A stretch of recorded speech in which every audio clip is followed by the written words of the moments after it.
এখন পালং শাক রান্না করব।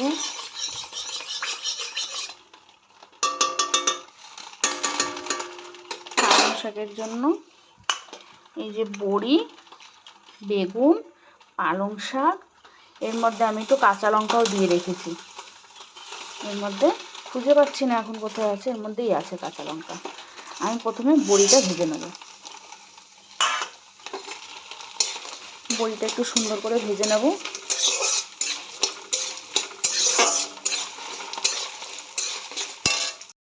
ভেজে তুলে নিয়েছি।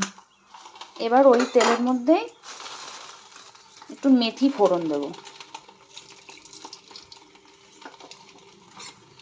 মেথিটা ভাজা ভাজা হোক।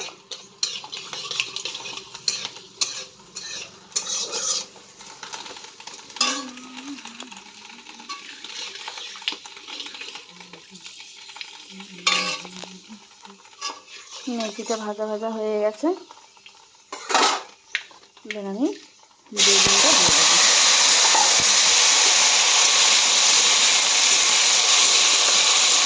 বেগুনটাও একটু ভাজা ভাজা হোক।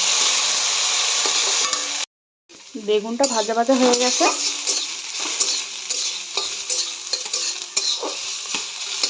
হালকা ভাজা ভাজা করেছি। এইবার শাকটা দিয়ে দেবো।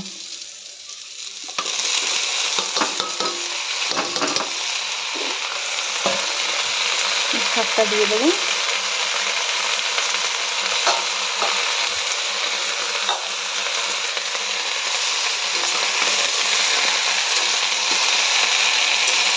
এখন এর মধ্যে নুন হলুদ কিছুই দেবো না।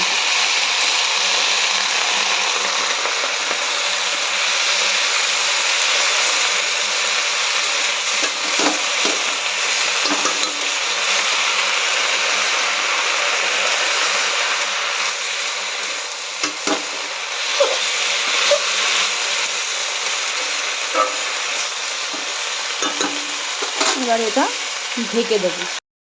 এই যে পালং শাকটা এই হয়েছে। এরপরে নুন হলুদ এর ওপর থেকে দিয়ে দেবো।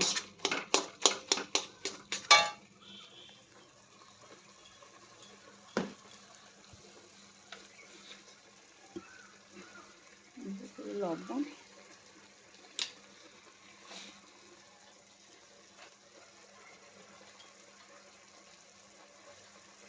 হলুদ,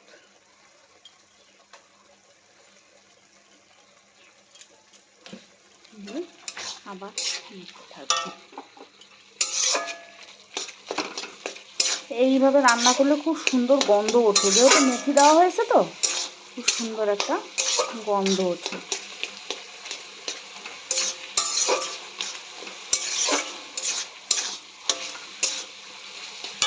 এবার এই অবস্থায় আমি বড়িগুলো দিয়ে দেবো, নাহলে বড়িগুলো শক্ত শক্ত থাকবে, ভাল লাগবে না খেতে।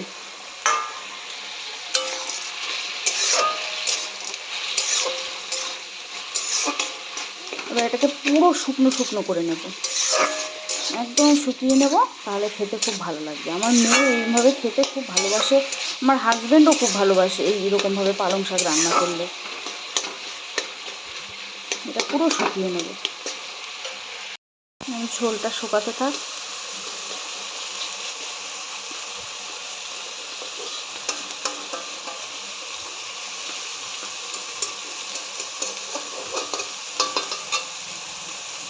প্রায় নামানোর সময় হয়ে গেছে। যে কড়াইতে লেগে লেগে যাচ্ছে, কড়াইতে লেগে লেগে যাচ্ছে মানে হয়ে এসছে। আর একটু হোক, তারপরে নামাবো। পালং শাক হয়ে গেছে। এরকম শুকনো শুকনো করে নামিয়েছি। আবার আসবো অন্য কোনো রেসিপি নিয়ে।